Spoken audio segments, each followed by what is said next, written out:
being poor? I was okay before, and that's why it's so confusing. It's like, you're talking about the two different sides of your brain. Doc, that's what's so confusing. I was okay before. What brings me back there to where I don't think I'm going to be okay? No, it's not what brings me back. It's how do I bring myself back to that point. See, this is not about something outside of me.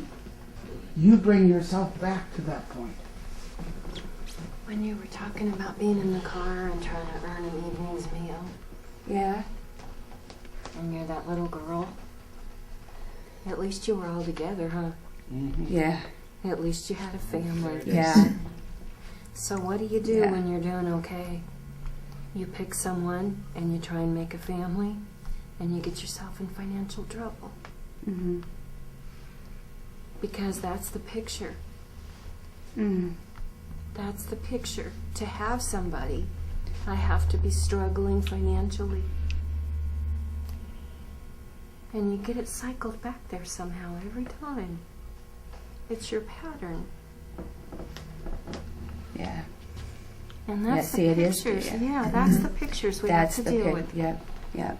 Right there, sweetie. That's what you work on all weekend. Okay. Those pictures. Do you deserve anything better? To have a family and be Yeah, financially I do secure. deserve that. At least sometimes I think that. But yeah, I do. So what do you tell yourself that makes you think you don't deserve it sometimes? Is that constantly that 12 by 12 beating myself up over No. anything? But how do you do that? There is no 12 by 12. You're doing it. You're thinking something. You choose to think, and you can think anything you want to think. So what are you thinking that's creating this? Do you really, really deserve? I guess I'm still there, Doc, that I really don't think I deserve it any better than what I'm doing. Okay. And as long as you want to believe that, Oh. that's where you're going to stay. Isn't that neat? No. I'm serious. No, I know you are, Doc. Because I know if you are. you're choosing to think it, you can think something else. It doesn't And it's you like got some new information here. Yeah, okay. Be consciously aware Okay. now of that picture And I didn't of know. you riding in Okay. the car. Okay. What you just told us. Okay. We were all riding in the car and we worked so hard. And we were together. Yeah. And I didn't know that. Okay. So you're really But consciously can I really change it now, though, Paula? Now that you're I can consciously have- aware of it, yeah. Now that you're consciously aware of the picture, we can work with all the feelings. It's just a thought. It's not reality. Okay, but it's like something is still there that's telling me I don't, that you're gonna leave me or Ray's gonna leave me if I don't do something hard enough. It's supposed to be hard, isn't it, when you're with somebody?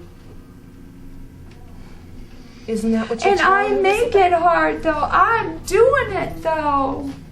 That's what's so frustrating, is I don't want to do it anymore. Then let's take a look at the pictures. Okay. And all the feelings around them. Let's take a look at the pictures. Okay. Okay? Good job. Good job. Okay. Thank you very much. You've never said that out loud before, honey, about how hard it was. Do you know what a secret it was that you were that poor?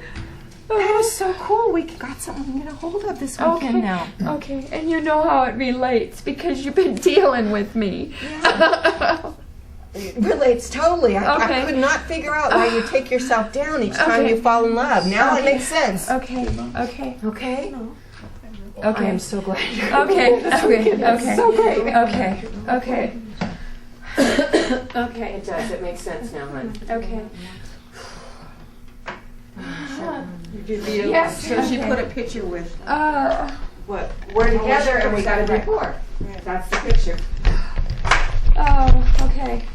those doggone pictures. I know. Those doggone pictures. Especially when we're tied up with feeling love. Yeah. That's where we really trip ourselves up.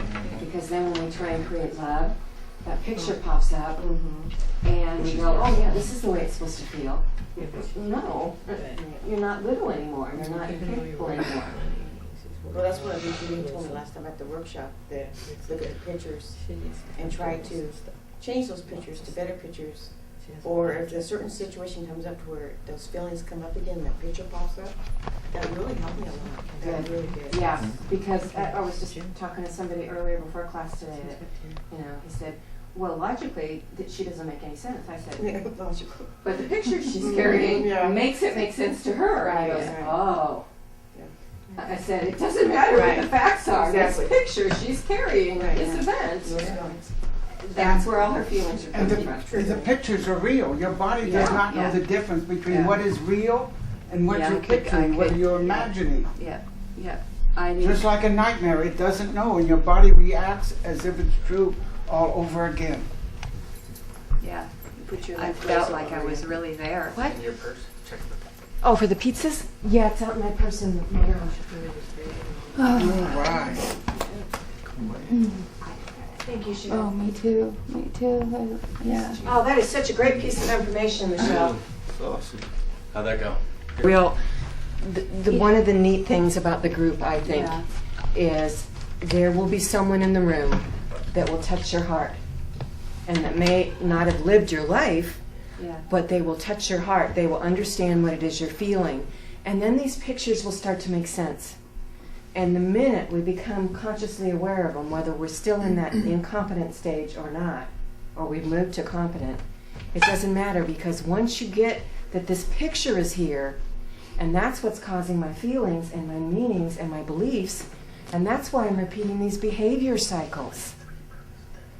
So, you know, that's what's so cool about the group, I think, because we all get to feel together. It's in the binder. And that makes so much of a difference, you know, because then you're talking, you have so many ears listening to what you're saying, and they can go, you know, with love, they can go, well, this is what I'm hearing. Does this fit for you, maybe? You know, and then these pieces start falling in, and you get this whole picture.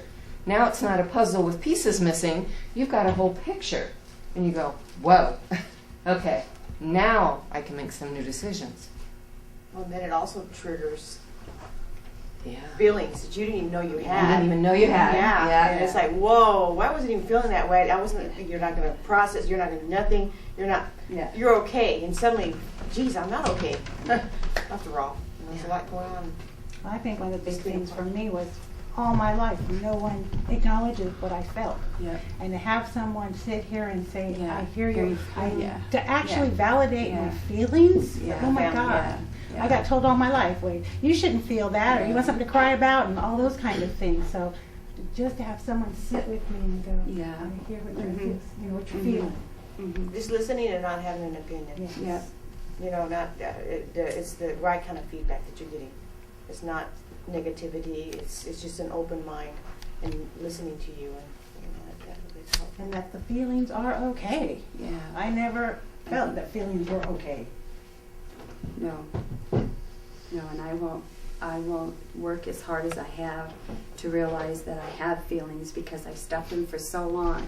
And now by being here and working through this stuff, I have feelings. I can feel anger, I can feel happiness, I can laugh, you know, and it's okay. And that I don't want to let go of. Good job. And for you, I just want you to carry with you and remember too, look how far you've come. In allowing your feelings and talking about being poor and how that felt, you gave yourself a major piece of your puzzle tonight. That's cool. You know, I was thinking, when you were growing up, you needed somebody to help you, a kid. You needed somebody to take care of you. And abandonment